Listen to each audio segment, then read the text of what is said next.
And it's a complete honour to stand in front of such a distinguished audience, ladies, gentlemen, and excellencies as well here. We have representatives from all 8 Nordic and Baltic countries here. We have the Tech UK President, we have Russ, who is the founder of Tech London Advocates. We have the Nordic and Baltic Director from the UK Trade and Investment. We have the Danish Foreign Office. We have the Copenhagen City Council that gave us an amazing quote about the importance of Tech Nordic Advocates locating its head office in Copenhagen. We have senior tech leaders, we have entrepreneurs, we have investors, we have press and media, photographers, videographers and whatnot. A very warm welcome to all of you. It's a real pleasure to have you, and thank you for travelling to Copenhagen to join us. And what is really a bit of a historic event, isn't it, Russ? Yes. Since that, Tech Nordic Advocates is the first non-UK operation of Tech London Advocates, who are on a global expansion journey. Russ will tell you more about that in a second, and we are first stop on that journey, so we are absolutely excited about that. Thank you also to Gate 21 and Dole for hosting us here today. So I was about to say hands up, but I'm not going to put anybody to shame, so I won't ask a question.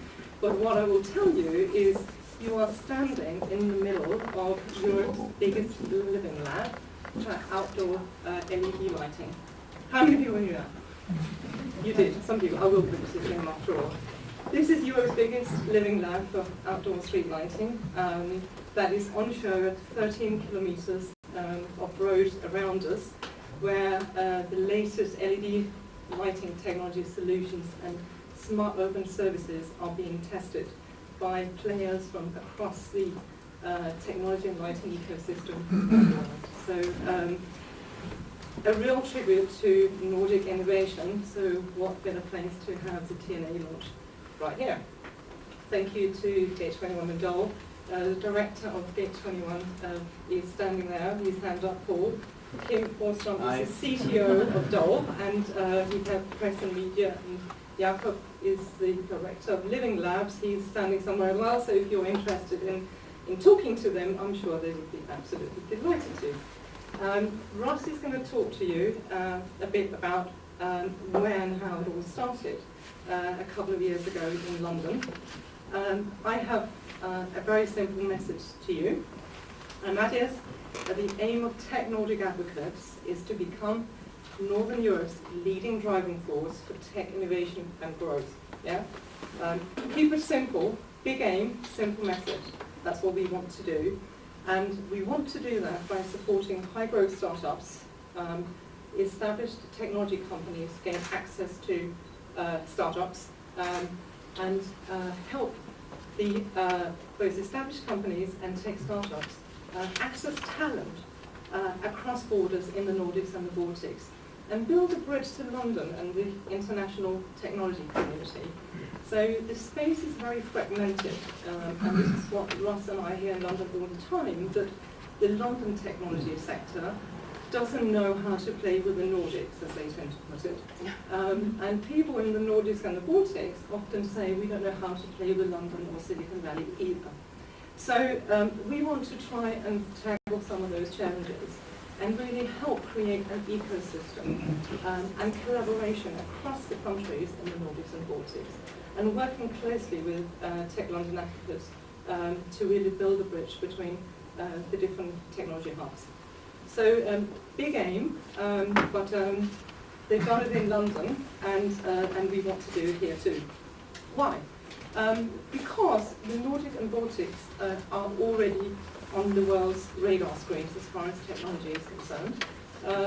We've all seen Skype, we've seen Spotify, Zendesk, Just Eat, and TransferWise, Unity Technologies that are here today, Unwire, Rovio, many prominent examples of technology startups in the Nordics and Baltics that have grown and scaled globally.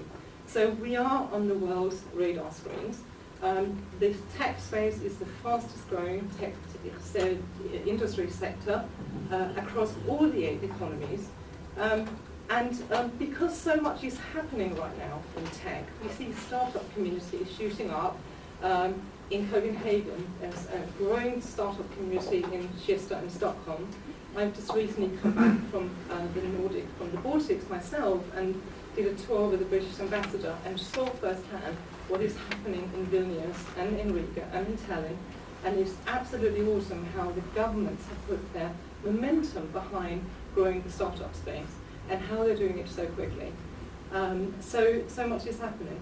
And because of what has happened in London, there is a recipe there that we can really copy and replicate and try and create the same successes. But there are challenges, as I said. Startups find it really hard to access finance. They tend to look on their own doorstep. In Copenhagen, there's a number of startup communities, same in Stockholm, same in Oslo, and the Baltic capitals. They tend not to look outside. How do they find the investors they really need? How do investors find the startups that are really interesting to their portfolios?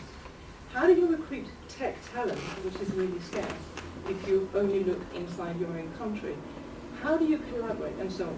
So we want to address some of these challenges together across borders, help you all build scale, help you all access talent, help you all access finance, and so on. So we need to work together. And that is starting to happen. I was a judge at a technology startup pitching session here in the Nordics only a couple of months ago. And I was absolutely staggered by how each and every team was made up by pan-Nordic nationals and a couple of Brits. And I thought, this is absolutely amazing how, in my generation, maybe some of yours, you would kind of get together with folks that you knew from your own country.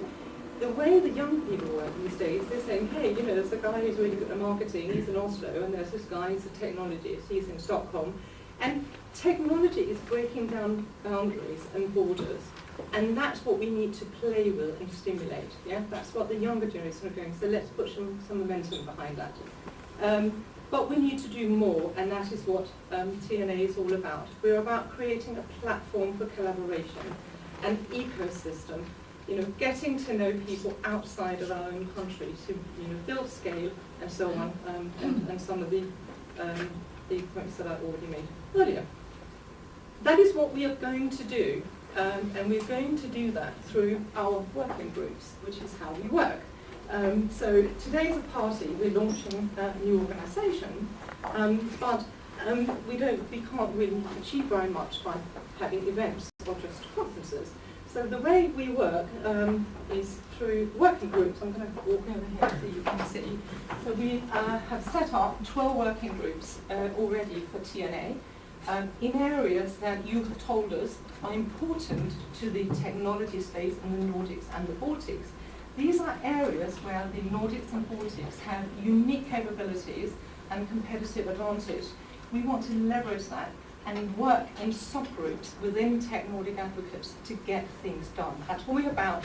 We're a senior community of investors, leaders, and entrepreneurs, and we want to get things done. We want to stimulate opportunities in creative tech, in green tech, in data analytics. We want more women to join the tech space.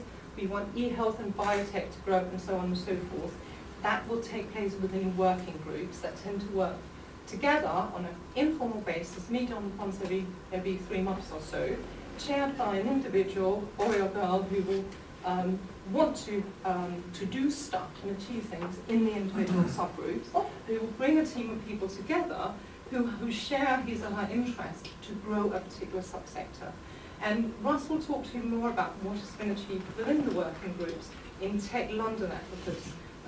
But suffice to say, I'll come back to that later on, we need you to join the working groups, and we need you to chair the working groups, and we need you to help us make things happen.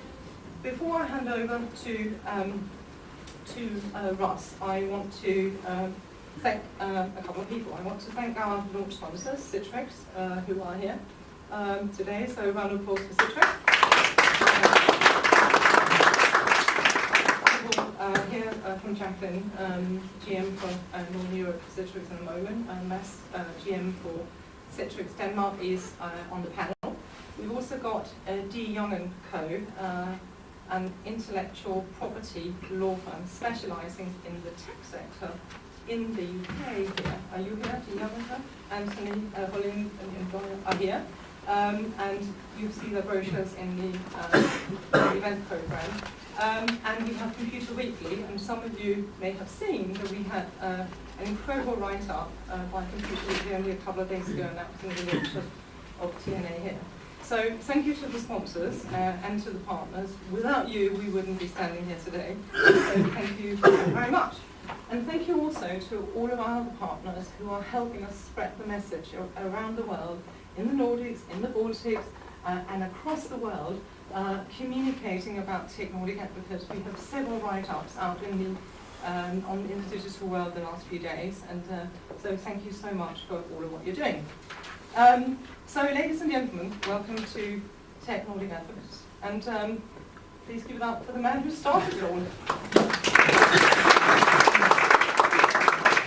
Thank you, Jeanette. Good afternoon, everyone. I have probably about 2 or 3 minutes of just formal remarks that I wanted to take you through, and then Jeanette's going to come back up and we're going to do a bit of a Q&A session to try and make Tech London Advocates and Tech Nordic Advocates a bit more real and tangible in terms of what we're up to. So it's great to see all of you here. Welcome, Tech Nordic Advocates, Tech London Advocates, and guests. And you want me to move over here. Is that better? There we go. Thank you. Okay. And Jeanette, a huge thank you to you and your team for bringing us all together for this incredibly exciting launch. Thank you. Now, I founded Tech London Advocates back in April 2013 because I saw an important role for leaders, for entrepreneurs and investors from the private sector to come together to promote an emerging tech ecosystem across London. Now, both the UK government and the London city government, I think, have been doing a very good job promoting London tech and creating supportive policy. But my strong belief is that it must be leaders from the private sector who will promote growth in digital and tech. Why? Because it is really down to us to have the ideas, the creativity, the funding, and the vision to build startups and scale-ups into world-leading businesses. Now, when I first met Jeanette, and I remember that very nice afternoon tea we had at the Four Seasons, about a year and a half ago, I think it was, Jeanette came to me and I felt to talk about Tech London Advocates, and I felt we were kindred spirits. And since that time, she had this idea about launching this across the Nordics and the Baltics. And I think as part of this journey that we are all taking together, and this is a journey that we're on, it's exciting for me to see and meet leaders like Jeanette, who really have the vision and the aspiration to take a successful model that we've been building in London and to bring it to the Nordic markets and the Baltics. My view is that we will collectively build a vibrant technology sector across the European continent. The tech tent, as we call it, is enormous. And as technology transforms virtually every single industry, working together to help one another to grow, to expand, to fund, to coach and mentor will collectively make our technology communities much more vibrant, dynamic, and resilient. Now, and Jeanette alluded to this is not going to be an easy journey. There are very significant challenges and obstacles that are in our path. And we share some of these same challenges, such as finding world-leading talent. But others are unique to our respective cities and regions. And what I've learned in London is that the private sector can identify and drive solutions to address these roadblocks to create an environment that's conducive to growth and success. And as we extend the Advocates organization internationally, and this is really the first attempt to do that, so congratulations and thank you, I really think that the spirit of collaboration and partnership will underpin future progress. On a personal note, I guess I would have never guessed that over 2 years ago, that Tech London Advocates as an organization would grow to over 2,200 across London, the UK, and in over 20 countries and territories around the world. I would not have imagined that we would have 20 working groups focused on some of the themes and issues that Jeanette showed you on the slide behind us. You know, when we look at areas like immigration, infrastructure, women in tech, cyber, fintech, health tech, retail tech, etc. And that we would be extending to areas like Bangalore. We have a TLA Bangalore working group. To China, we have a TLA China working group. We've done events in New York. I'm going back to San Francisco for a second time in December to host a TLA event there because we have nearly 100 advocates in the San Francisco Bay Area, which this organization and this community can fully embrace. It's about the network. It's about building this community together. And I guess I certainly would have not guessed that Tech London advocates would be sitting alongside Tech Nordic advocates here in Copenhagen, which I think is a true testimony to entrepreneurship, creativity, and ultimately that a belief in community of leaders that can make it all happen. So, as I usually say in all of my other events that I do in London, our journey continues. Jeanette, thank you very much, and thank you all for being here.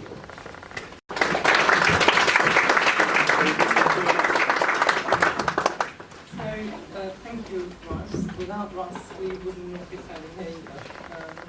I wanted to ask a couple of questions, and maybe there are people in the audience that would like to ask a couple of questions as well, just before we hand over to Jeff and do the panel as well. Yep.